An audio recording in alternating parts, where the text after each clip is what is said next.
Welcome to my YouTube channel. This is an Islamic channel.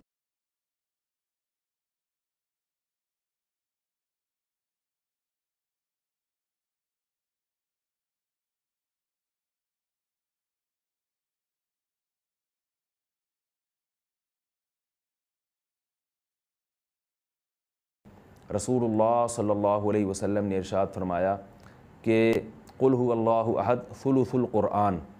आप सल्लल्लाहु अलैहि वसल्लम ने फरमाया कि ये सूरत एक तिहाई कुरान है। हज़रत क़तादा इब्न नौमान रज़ी अल्लाह ताला अन्हु से रिवायत है कि एक शख्स रात को क़ुल हुवल्लाहु अहद की बहुत कसरत से तिलावत करते थे जादू से बचने के लिए। तो रसूलुल्लाह सल्लल्लाहु अलैहि वसल्लम को बताया गया उनके बारे में, जिसने बताया वो सूरह यानी क़ुल हुवल्लाहु अहद की अहमियत को कम समझ रहे थे। वो समझ रहे थे कि ये सिर्फ़ सूरह इखलास पढ़ते हैं और कोई सूरत नहीं पढ़ते। तो जब नबी सल्लल्लाहु अलैहि वसल्लम को बताया गया तो आप सल्लल्लाहु अलैहि वसल्लम ने फरमाया इन्नहा लतअदिलु सुलुसल क़ुरआन, ये एक तिहाई कुरान के बराबर है। यानी ये सूरत मामूली नहीं है, हल्की नहीं है। ये सही बुखारी में ये रिवायत मज़कूर है। और हज़रत अबू सईद खुदरी रज़ी अल्लाह ताला अन्हु से एक रिवायत है, वो उसमें है कि एक शख्स रात को सिर्फ़ सूरह इखलास की तिलावत किया करते थे नमाज में। तो उनकी शिकायत लगाई गई नबी सल्लल्लाहु अलैहि वसल्लम से। शिकायत लगाने वाले ने, यानी शिकायत लगाने वाले का मकसद शिकायत नहीं था, एक इल्मी बात पर मुत्तले होना मकसद था।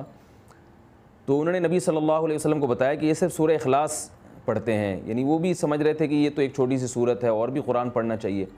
तो आप सल्लल्लाहु अलैहि वसल्लम ने इस मौके पर भी फरमाया कि इन्नहा लतअदिलु सुलुसल क़ुरआन, फरमाया कि ये सूरत एक तिहाई कुरान के बराबर है। यानी ये सूरत मामूली सूरत नहीं है।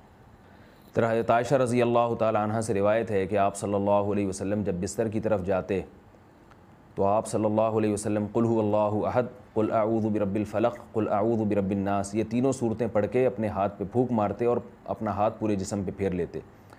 ये तमाम आप सल्लल्लाहु अलैहि वसल्लम ने उस वक्त फ़रमाया जब आप सल्लल्लाहु अलैहि वसल्लम पर जादू हुआ। उसके बाद आप सल्लल्लाहु अलैहि वसल्लम का हमेशा ये मामूल रहा है। ये भी सही बुखारी की रिवायत है। सही बुखारी की एक और रिवायत में है कि हज़रत आयशा रज़ी अल्लाह ताला अन्हा फरमाती हैं कि एक मरतबा रसूलुल्लाह सल्लल्लाहु अलैहि वसल्लम ने जिहाद के लिए एक लश्कर भेजा। तो उसमें जो इमाम थे वो सूरह इखलास की बहुत ज़्यादा तिलावत किया करते थे नमाज में। सहाबा कराम का जब ये लश्कर वापस लौटा है तो आप सल्लल्लाहु अलैहि वसल्लम को बताया गया कि ये सूरह इखलास बहुत ज़्यादा पढ़ते थे नमाज में। तो आप सल्लल्लाहु अलैहि वसल्लम ने उनसे पूछा कि तुम ये काम क्यों करते थे, सूरह इखलास तुम इतनी ज़्यादा क्यों पढ़ते थे? तो उन सहाबी ने फरमाया कि इसमें रहमान के औसाफ बयान किए हैं, अल्लाह की हम्द व सना है और इस वजह से मुझे इस सूरत से मोहब्बत है। यानी मोहब्बत है जिसकी वजह से मेरा दिल चाहता है मैं इसकी बार बार तिलावत करूँ। तो आप सल्लल्लाहु अलैहि वसल्लम ने फरमाया कि सहाबा से फरमाया कि इनको ख़बर दे दो कि अल्लाह भी तुमसे मोहब्बत करते हैं। ये भी एक सूरत की एक बहुत बड़ी फ़जीलत साबित होती है। और अब्दुर्रहमान इब्न अब्ज़ा रज़ी अल्लाह ताला अन्हु से रिवायत है कि रसूलुल्लाह सल्लल्लाहु अलैहि वसल्लम वितर की नमाज में पहली रकत में सब्बिहिस्म रब्बिकल आला, दूसरी में क़ुल या अय्युहल काफ़िरून और तीसरी रकत में सूरह इखलास की तिलावत किया करते थे। तो वितर में तीसरी रकत में सूरह इखलास का पढ़ना ये फ़जीलत की चीज़ है।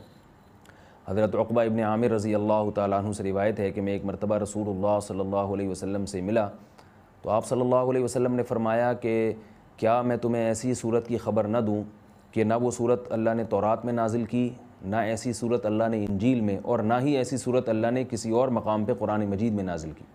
मैंने अर्ज़ किया ज़रूर या रसूल अल्लाह।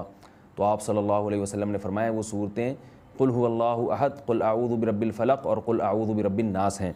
और आप सल्लल्लाहु अलैहि वसल्लम ने उसे फरमाया कि कोई भी रात ऐसी नहीं होनी चाहिए जो इन सूरतों की तिलावत के बग़ैर गुजर जाए। यानी हर रात में ये तीनों सूरतों की तिलावत लाजमी किया करो। तो उक़बा इब्न आमिर रज़ी अल्लाह ताला अन्हु फरमाते हैं फिर पूरी ज़िंदगी मुझसे कभी भी इन तीनों सूरतों की तिलावत रात में नहीं छूटी और कभी भी नागा नहीं हुआ। और हज़रत अबू हुरैरा रज़ी अल्लाह ताला अन्हु से एक और रिवायत है कि रसूलुल्लाह सल्लल्लाहु अलैहि वसल्लम ने किसी शख्स को क़ुल हुवल्लाहु अहद की तिलावत करते हुए देखा तो आप सल्लल्लाहु अलैहि वसल्लम ने फरमाया कि वाजिब हो गई। सहाबा ने पूछा या रसूल अल्लाह क्या चीज़ वाजिब हो गई? आपने फरमाया कि इसकी तिलावत करने वाले के लिए जन्नत वाजिब हो गई। ये तो इस सूरत के कुछ फ़ज़ाइल थे जो मैंने आपके सामने बयान किए। इस सूरत में हमें असबाक़ क्या मिलते हैं? पहली तो सबक हमें तौहीद का मिलता है कि इस्लाम तौहीद के बग़ैर कामिल नहीं है, बल्कि इस्लाम मकबूल ही नहीं है। आज बहुत सारे लोग अल्लाह ताला को माबूद तो कहते हैं मगर अल्लाह के सिवा मुश्किल कुशा, हाज़िर नाज़िर और مختار کل، ایسے ایسے الفاظ ایجاد کیے ہوئے ہیں جو غیر اللہ پر بھی اس کا اطلاق کرتے ہیں۔ بعض لوگ قبر پرستی کا شکار ہیں، بعض لوگ رسول اللہ صلی اللہ علیہ وسلم کو عالم الغیب کہتے ہیں، حاضر ناظر کہتے ہیں، جبکہ ہمیں اس صورت میں کیا سبق مل رہا ہے کہ اللہ یکتا ہے، اس جیسا کوئی بھی نہیں ہے۔ تو اللہ اگر مشکل کشا ہے، حاجت روا ہے، تو پھر اگر ہم مخلوق کو بھی مشکل کشا اور حاجت روا کہہ دیں تو اس کا مطلب یہ ہوا کہ مخلوق بھی اللہ جیسی ہے۔ اس لیے کہ جو معبود ہے اس کی دو بنیادی صفات ہیں، علم اور قدرت۔ معبود میں دو چیزوں کا ہونا ضروری ہے، یعنی آپ جس کی عبادت کرتے ہیں اس میں دو صفات کا اعلیٰ وجہ الکمال ہونا ضروری ہے۔ ایک یہ کہ اس کی قدرت کامل ہو، وہ جو چاہے کر سکتا ہو، اور اس کا علم کامل ہو، جیسے کہ قرآن مجید میں آتے اللہ الذی خلق السبع سماوات ومن الارض مثلہن یتنزل الامر بینہن لتعلموا ان اللہ علی کل شیء قدیر وان اللہ قد احاط بکل شیء علما۔ یعنی اس آیت کا حاصل کیا ہے کہ اللہ نے اس پوری کائنات کو اس لیے بنایا تاکہ اللہ کے بارے میں دو چیزوں کا لوگوں کو یقین آ جائے۔ ایک یہ کہ لتعلموا ان اللہ علی کل شیء قدیر، کہ اللہ ہر چیز پر قادر ہے، وان اللہ قد احاط بکل شیء علما، اور اللہ کے علم سے کوئی بھی چیز خارج نہیں ہے، یعنی مختار کل بھی اللہ ہے اور عالم الغیب بھی اللہ ہے۔ تو اگر آپ اللہ کے علاوہ کسی اور کو بھی ان صفات میں اللہ کے ساتھ شریک کر دیں، چاہے وہ ذاتی کہہ کے کریں یا عطائی کہہ کے کریں، کسی بھی طرح سے کر دیں، یعنی بعض لوگ یہ کہتے ہیں کہ اللہ مشکل کشا ہے لیکن اللہ نے اپنی مخلوق میں سے بعض پیغمبروں کو مشکل کشا بنا دیا ہے، اور اللہ عالم الغیب ہے لیکن اللہ نے اپنی مخلوق میں سے بعض پیغمبروں کو عالم الغیب بنا دیا ہے۔ تو یہ غلط ہے، اسی کی قرآن جگہ جگہ نفی کر رہا ہے کہ علم غیب میں اور قدرت میں اللہ جیسا کوئی بھی نہیں ہے۔ اس لیے اس صورت سے ہمیں یہ سبق ملتا ہے۔ دوسرا ہمیں سبق ملتا ہے کہ لم یلد ولم یولد، کہ اللہ کے بارے میں یہ عقیدہ رکھنا کہ اس نے جنا ہے، جیسے کہ عیسائی کہتے ہیں حضرت عیسیٰ علیہ السلام اللہ کے معاذ اللہ بیٹے ہیں، تو اللہ نے کسی کو نہ تو بیٹا بنایا اور نہ اللہ نے جنا۔ بعض عیسائی کہتے ہیں کہ اللہ نے حضرت عیسیٰ کو جنا ہے معاذ اللہ، لیکن عیسائیوں میں جو جمہور ہیں وہ یہ کہتے ہیں کہ اللہ نے جنا تو نہیں ہے لیکن اللہ نے ان کو اپنا بیٹا بنا لیا، یعنی بیٹے جیسے ہیں۔ تو یہ بات بھی غلط ہے۔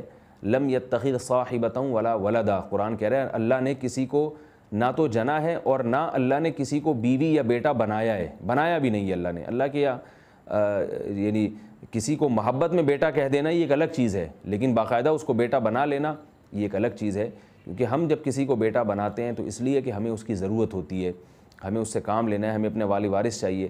اللہ کا کوئی وارث نہیں ہے، اللہ کا کوئی والی نہیں ہے، اللہ بے نیاز ہے۔